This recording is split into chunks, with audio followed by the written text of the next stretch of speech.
Hello my dear viewer, and welcome to my lair of knowledge. Today we will be discussing about the Xbox One Series X, or as I like to call it, the fridge. They really outdid themselves with the Space Odyssey design. So we are going to break down everything we know about the console so far, including some rumored prices and specs. But before we get into the video, if this is your first time watching my content, make sure to hit that subscribe button and click on the tiny little bell next to it to turn on notifications. It doesn't cost you anything and you would be throwing your pal Dragon here a bone. Now if that doesn't make you all fuzzy inside, here's a cat. People love cats. Now, the first thing we are going to talk about is the price. We all can't wait to see just how much Microsoft and Sony are going to ask for their new consoles. But right now, they are playing coy with each other. Both are waiting for the other to say a price so they can set the price lower than the competition, just like last generation. Feels like a scene from Tom and Jerry where both cats are trying to get the upper hand on each other. Neither company intends to repeat the absolute genius pricing they made with the PS3 and the original Xbox One. Remember, in 2006 the PS3 was at $599 and the original Xbox One was $499. Why? Well, I could lie to you and tell you it was a mistake, but we all know why. It was greed. That went tremendously well for them. Nothing wrong happened whatsoever. Well, some of the rumors right now are that the new Xbox will be around $499, but that's just speculation right now. Still, not as expensive as the Dead or Alive game and all its DLCs. Sweet baby Jesus! Almost 2,000 euros for all DLCs. Okay, back on track. The current head of Xbox, Phil Spencer, said that they won't be making the same mistake that crippled their start on the current console generation. Hopefully they won't try to sell it with a surprise Kinect to spy on you while you are in your unmentionables. I mean, who doesn't like being watched from time to time by a creepy soulless box with a Terminator eye? Well, here's what we know so far of the specs.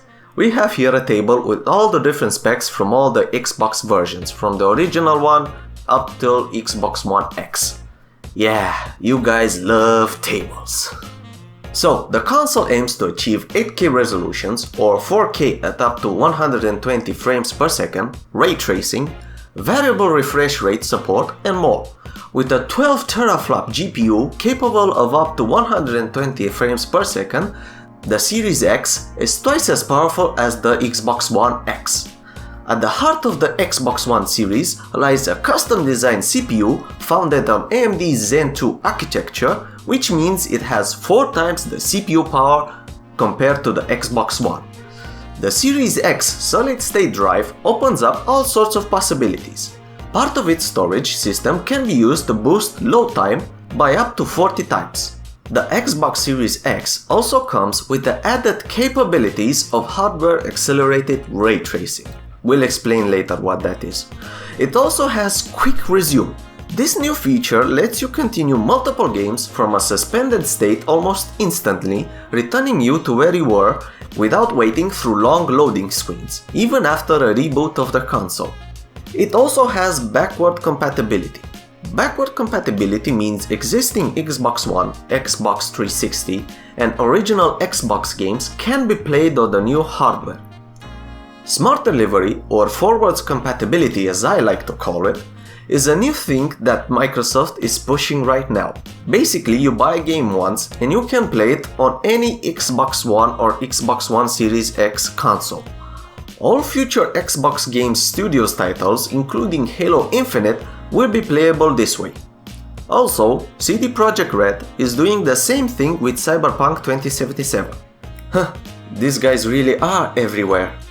They promise that on their Xbox Game Pass, you'll have all their first-party games included to the service on day one.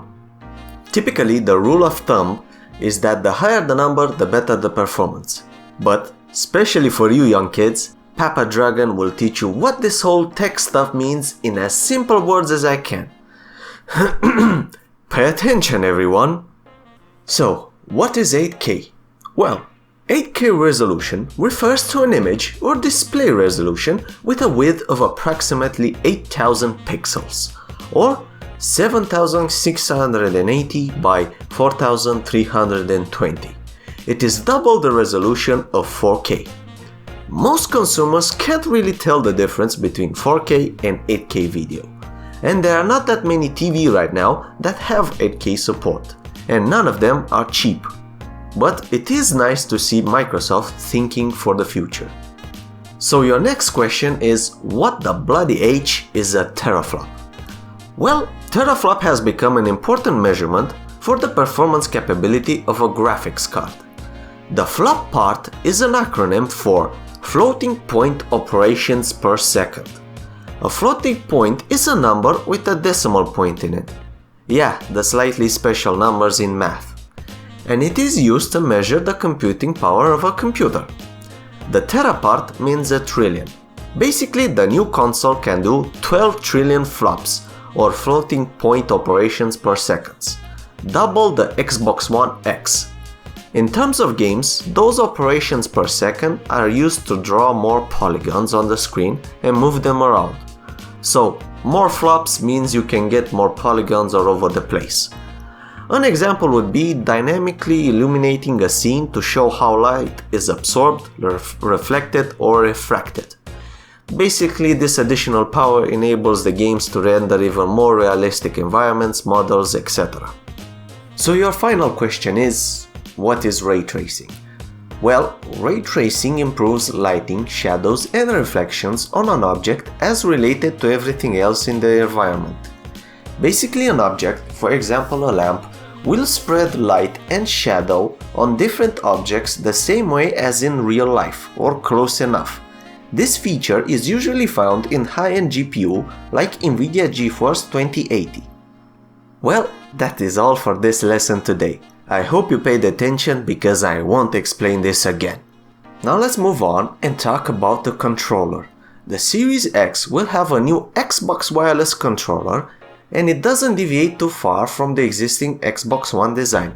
It does retain signature features like the bumpers and rumble triggers, but there are a few meaningful tweaks. Microsoft says the controller's size and shape have been refined to accommodate an even wider range of people. Basically, it's slightly smaller than before. The biggest new feature is a PS4-style dedicated share button, which should simplify the experience when uploading screenshots and video clips. The D-pad has also been redesigned, moving from a cross shape to a circle style reminiscent of the Elite's controller. The new controller will be packaged with the Xbox Series X consoles, of course, but it will also be compatible with Windows PCs and the Xbox One. So, what have you learned today? Well, the new console seems to be a new powerhouse in the industry, and combined with the excellent Game Pass subscription service and backward compatibility, it makes it a very enticing prospect. But Microsoft is starting to see past their hardware console. Look at that smart delivery system. They want you to play games on their system no matter which version of Xbox you buy. Couple this with their streaming service, Microsoft xCloud, and their Game Pass extending to it in the future, it is clear in which direction they are heading. They are focusing on accessibility. They want you to subscribe to their Game Pass, they want you on their streaming service, and they want you playing on their machines no matter which version you buy. They are making their own ecosystem for the Xbox brand. This is something that PlayStation and Nintendo aren't really doing right now. They are focused on the hardware side. Even Phil Spencer, the head of Xbox, said that they no longer see Sony or Nintendo as competition. They see Amazon and Google as the main competitors. They are looking to the future, especially the streaming services. So, should you buy the console? Honestly, it can go both ways. On one hand, the console is clearly more powerful than previous versions, and its backward compatibility with the previous generations is amazing. But at the same time, you can buy a cheaper Xbox One X and you can play all the recent games that will be launched on the Xbox Series X. Then again, Microsoft doesn't seem that focused on Xbox One X versus Xbox Series X. Instead, Microsoft seems to be trying to make you hop on the Xbox train no matter the point you jump on it. So my best advice right now is to wait and see how much it will cost and if you can afford it. If you can't, don't worry too much. The Game Pass and Smart Delivery will be there to help you. Well, that is all for today. I hope you enjoyed this video. All this information can be accessed from the links in the description.